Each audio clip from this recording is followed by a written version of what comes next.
It is amongst the oldest trophies in professional sport. And beneath every name, every scratch, lies a story. I think the key about this series is that it isn't actually just for football fans alone. I think it's important for Canadians to hear the history of the Grey Cup because it is deeply rooted in our heritage. Family, legacy, all those kinds of things are what this series is about. All these 8 stories are really a part of the fabric of Canadian life. There's 12 players on the field and the 13th man is in the stands cheering them on. I think the backbone of the Canadian Football League is the Saskatchewan Roughriders and the Saskatchewan Roughrider fans. I have actually buried people in their rider gear. We thought Saskatchewan's best chance was the 13th man. As it turns out, the 13th man cost them a Grey Cup title. Nobody died, but it felt like it. This football franchise has endured a lot, but that pride still exists. North Star Flight 810, clear takeoff, runway 21. Here's the opening kickoff. We won the game. I was happy to get the season over with and get home. Flight 810, be advised, bad weather over the mountain. When I got to the airport, I said, well, we have one of our party is missing. Cal Jones is not here. Can he get on that later flight? They said yes. This is a piece of wreckage of our missing North Star aircraft. The more I find out about the crash, how my grandfather died, the more I realize that every opportunity I get out there is just a blessing. Dad kept this photograph in his possession over his lifetime. He never shared its meaning.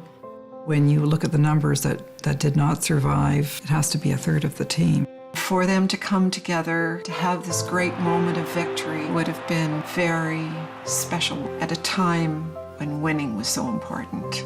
We didn't win it, but it's kind of nice that people think we were important enough to be remembered. Well, I thought the team reflected Toronto. We were flamboyant, and we had all these characters, and everywhere we'd go, man, they'd want to beat us. We were Torontonians, and we enjoyed being the villains, and we didn't mind being the villains. We liked it. In 1969, Montreal was a troubled city, frightened by an underground terrorist group called the FLQ.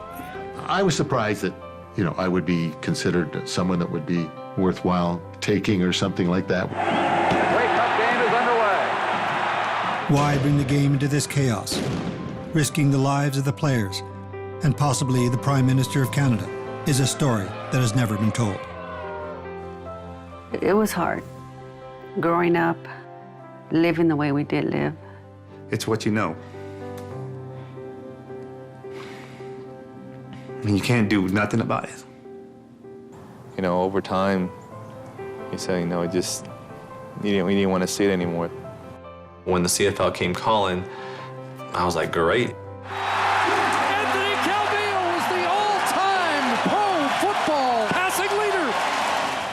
Canada has embraced Anthony, and Anthony's very grateful for that.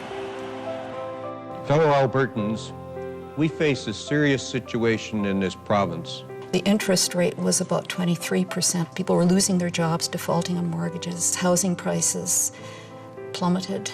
And here was a bunch of football players doing something pretty unique. That's the kind of thing that can unite a province. My father had the best record in the NCAA, and through all the rounds, my father wasn't drafted. What took place there just didn't make sense to us. There was a guy who had proven himself over and over again. All you had to do was watch the film and, what's the question here? The Underground Railroad went through Toledo, right into Canada. I see a great parallel with what happened to me and the choices I had to make to go from Portsmouth to Canada, to get the freedom to be anything you want to be. I hope you never forget this Grey Cup game. Hey, I won't.